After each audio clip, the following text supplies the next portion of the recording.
Hey guys, Justin here. I decided that I'm gonna do right turns this season. Last season I couldn't figure out how to turn right on the last road course, but I'm really comfortable in Lime Rock with a couple different cars, so I thought I'd give it a shot in the Arca, and I think I got a good lap for you guys, and I think I got some decent pace that you guys can build off of. Like always, it would help me out a ton if you like the video, it helps me out with the algorithm, and subscribe if you want to see more content like this. Also, last thing, I want to thank you all for 500 subs on this channel. It's insane. Starting at the beginning of this year, I never thought that it would blow up like this, so I'm just happy to make content to help you guys out, and I have something in the works, but 500 subs happened a lot quickly than I thought it would, so be on the lookout.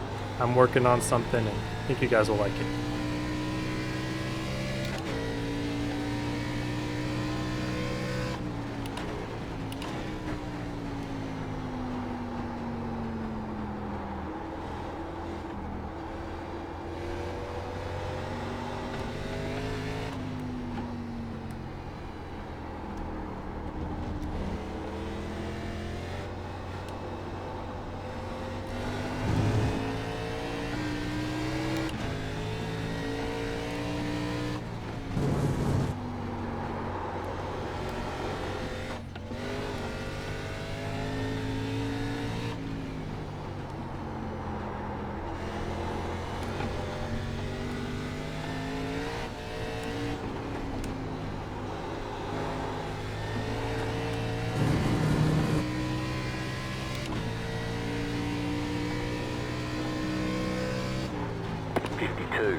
Alright, let's take a look at that.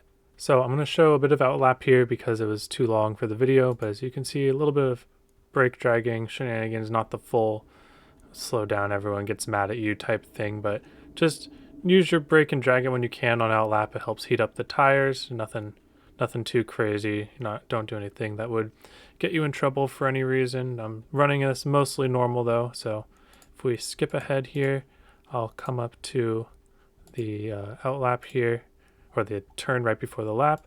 So I get a decent drive, but it's not a great drive. You see I'm still losing time to my optimal, so you don't need the best drive of all time to start your lap because you're on the brake right away. So the first thing is I brake. Some people like to brake at the 5. I like braking at the 6. I think that if you brake at the 6, you're able to rotate your car in the center to a point where you make all your time back that you get if you try to brake at the 5 and try to hero brake in, and you just lose a little bit of time bogging yourself down, slowing yourself for the corner.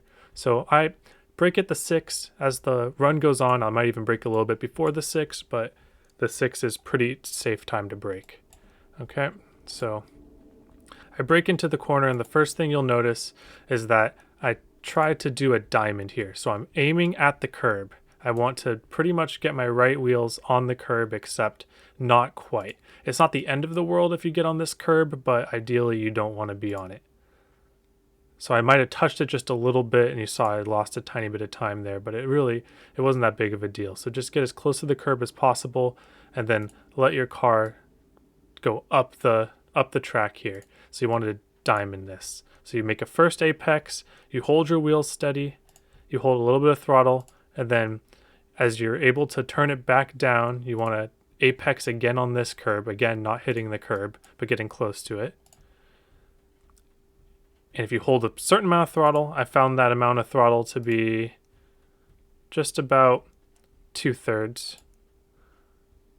Then you can get off the corner with a decent amount of speed. The momentum you have off this corner really doesn't matter too much because, again, this straightaway not very long, so we're going to be heading right into the next series of corners. So this next corner here is going to be the only one that I recommend getting on the curb for. The curbs are more or less bad at Lime Rock, but this next curb in particular, I found a lot of use in pretty much wrapping the bottom here and then cutting the curb a little bit to set myself up for the next S. So we'll see that here. I kind of cut into the curb and shortcut it just a little bit. And now because of the angle I was able to take over the curb, I am now on the far left of the track here. But if I were to take it without hitting the curb, I would exit here maybe towards the middle. And you don't want to be towards the middle because you have to set up right for the next S right away. So this next S, you want to get a jolt, a really quick flick to the right. And you don't even have to get on the brakes if you do this. So you watch here, on the throttle, blip it a little bit, but because I flicked the wheel, it was able to weight transfer and get it all the way through. So let's see this sequence one more time here. So we brake, we cut it through the curb, set up on the left side of the track, flick the wheel, get it down to the curb without touching, and then carry as much momentum as possible. So here's one more thing about this. Once you drive off this right here, you have a choice. You can either keep driving along this part right here, and your car could get loose, so you might have to blip throttle a bit, or you can exit along the outside and kind of run away from the curb, and you will be less likely to get loose here. So if you're going to try to hit this curb or get close to this curb, just be ready to blip the throttle because of the looseness. All right, next turn right here, and I apologize. I think this is turn 6. I'm not good with names. Apologies, but we're going to go into this corner a little more smoothly and a little more conservatively, because this car, due to the way that it's shaped, does not want to turn right. It really loves turning left. It does not really like turning right. So you're going to get a very tight condition on any of the fast right-handers. So what I'm going to be doing here is I'm going to be getting on the brakes before this curbing starts, just a drag. And then I want to turn my wheels onto the curb to get as wide of an angle as possible, and then almost instantly turn off and try to rip the curb, the right-hander. So I get on the curb, aim myself. Once I'm on this curb, I want to aim myself about right here. And you see, I'm just not on the throttle yet, but I want to get on the throttle as early as possible. So once I make apex, once I know that I'm going to make this turn, you might be a little bit loose, but most likely you're going to be feeling a tight condition. So you want to just kind of ride your brake drag until you hit apex. So at this point, you want to get on the gas as quick as possible, because you're going to gain a lot of time here, because everybody's going to have to let off of the throttle when you hit this peak here. This peak, if your car is not completely straight and you're on the throttle, you're spinning out. So you want to let off of the gas on the top of the peak. So in order to carry as much momentum as possible, you want to have as much speed going up the hill, so that when you let off of the gas, you're able to carry your momentum through that part. So you see, I set up, and it's a blind peak, so very fun here. But basically I want my car to align straight. And I know I have a little tiny bit of leeway to the left here, but not much. So I get off the throttle, it's just a blip, just that transition. You get off the throttle on the transition, and you get back on right afterwards. So blip, back on. And so you see here, you have a little bit of grass here. So if your angle is bad and you're pointed this way, I would much rather take the 1x and try to get back on the track than to try to correct my angle over that peak, because that is like a 99% chance of spinning out. But for now, for this corner, or for this transition right here, I have my car aligned pretty much perfectly. So I'm able to keep in the throttle and get ready for the next corner.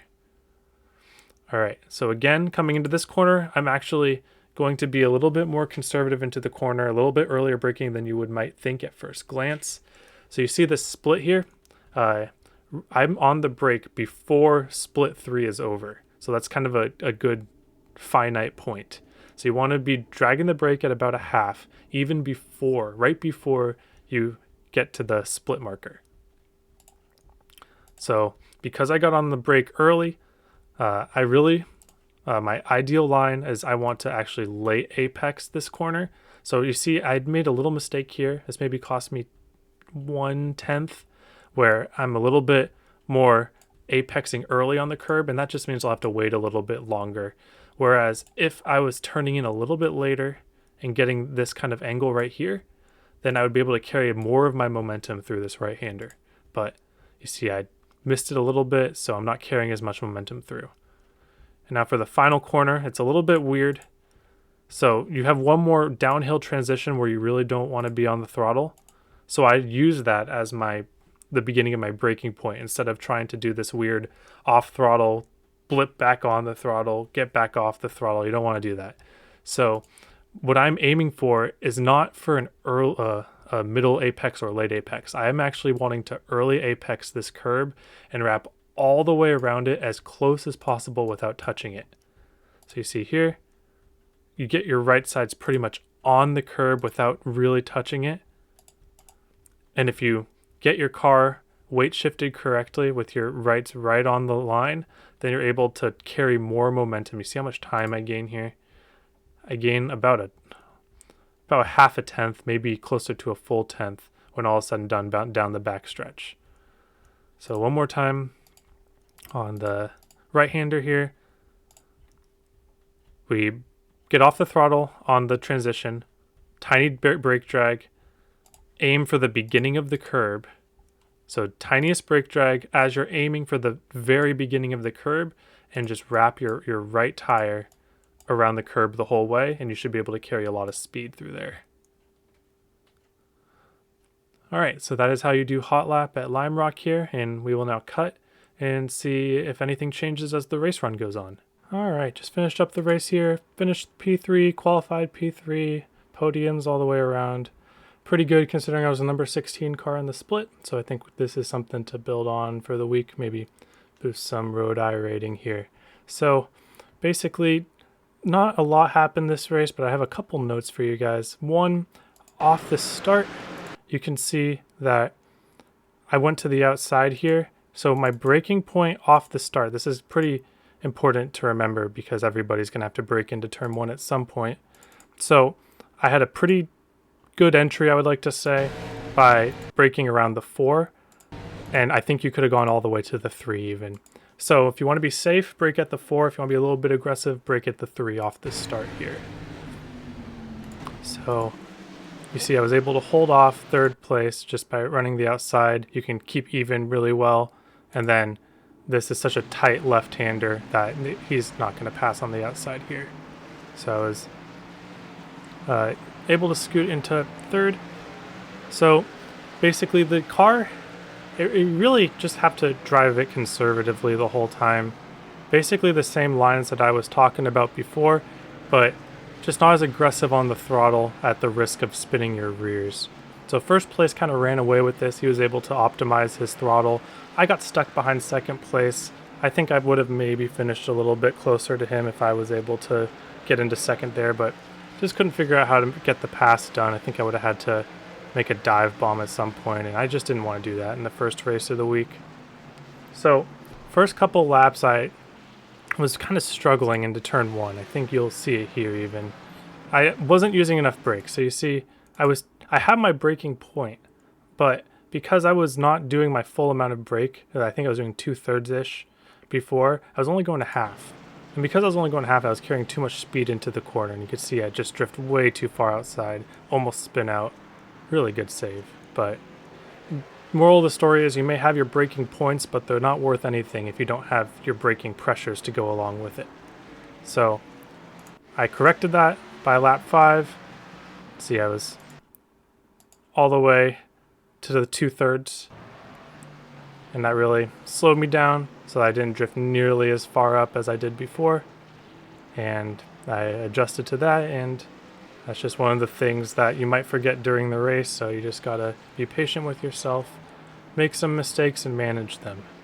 A couple of other mistakes. I want to see if I can pinpoint this here because I had a big scare, and you can see why.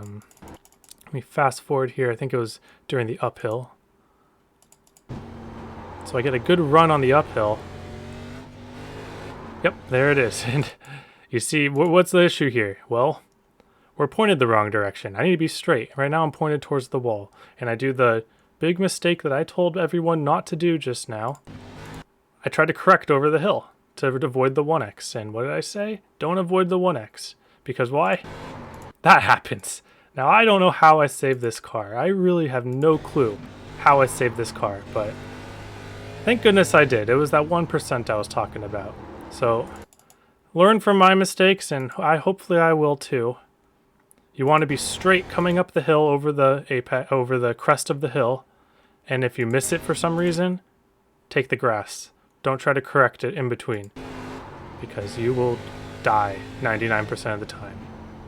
But other than that, just normal throwing laps down, running 53s all the way through lap 11. I think you could, lap 13 was a 53, so I think realistically you could run 53s the entire race, no problem. I think once I get a few more races in, I'll be able to do that.